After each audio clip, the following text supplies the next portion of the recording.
say you would see Thomas the Tank Engine puffing down the line. He might be going to a village deep in a valley.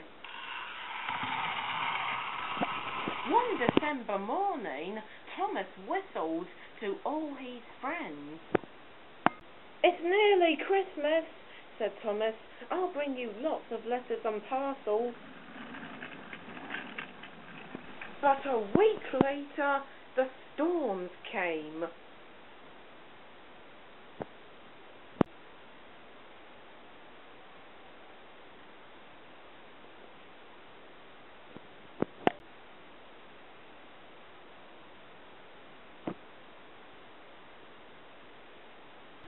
The island of Sodor was covered in blankets of snow.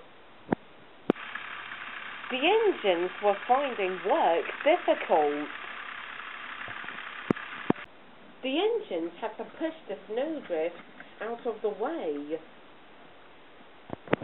The workmen had to dig snowdrifts out of the way so the engines could get to their trains.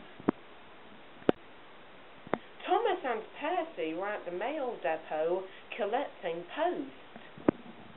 "Driver says there's more post coming," said Thomas. "I'll need an extra truck for it all." Percy felt left out. "That's not fair," he said. "You're not leaving any post for me." But then Percy's chance had come. "There's been a change of plan," said the driver and fireman. "Thomas, you have to go and have your snowplow fitted on. Percy, you can take the mail." Percy was pleased, but Thomas was sad. "I won't be able to say Happy Christmas to all my friends," he said. "Don't worry," said Percy kindly. "I'll do it for you."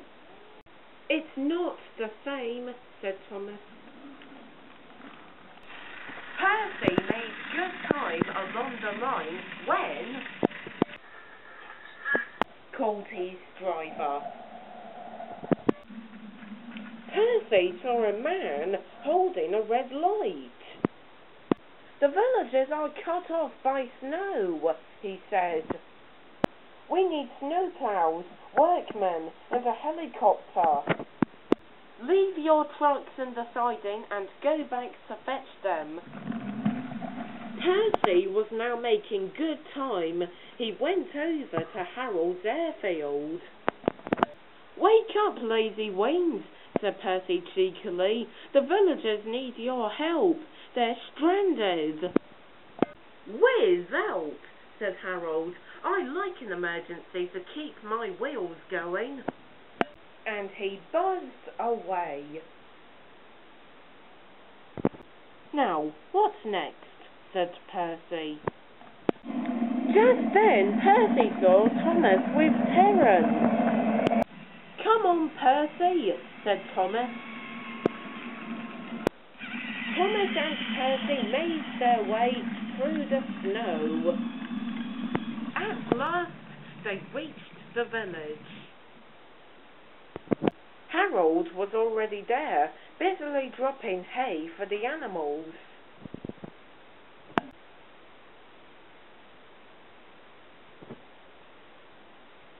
Terence was busily clearing the snow away. "Lovely stuff," he said.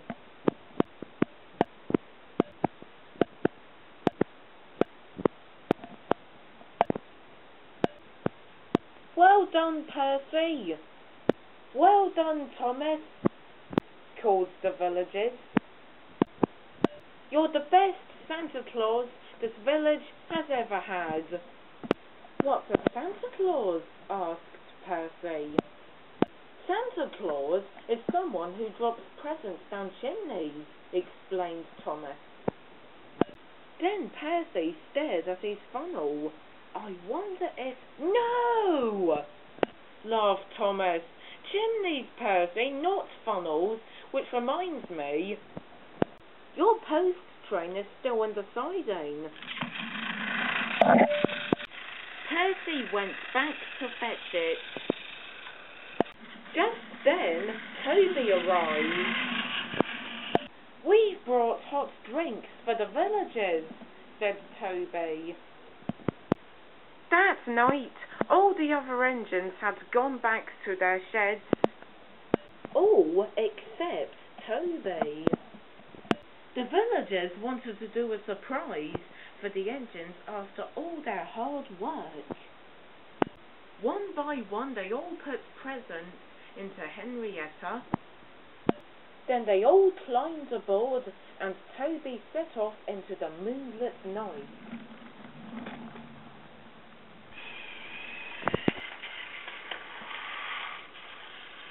The engines were all asleep in their sheds. Toby crept silently up. Then he stopped by the shed. He didn't know what the villagers were doing, but he knew it was going to be a surprise.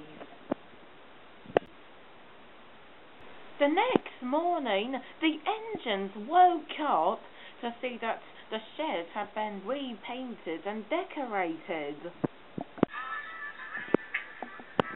Thomas, Percy, and all the other engines all agreed that it was a really happy Christmas.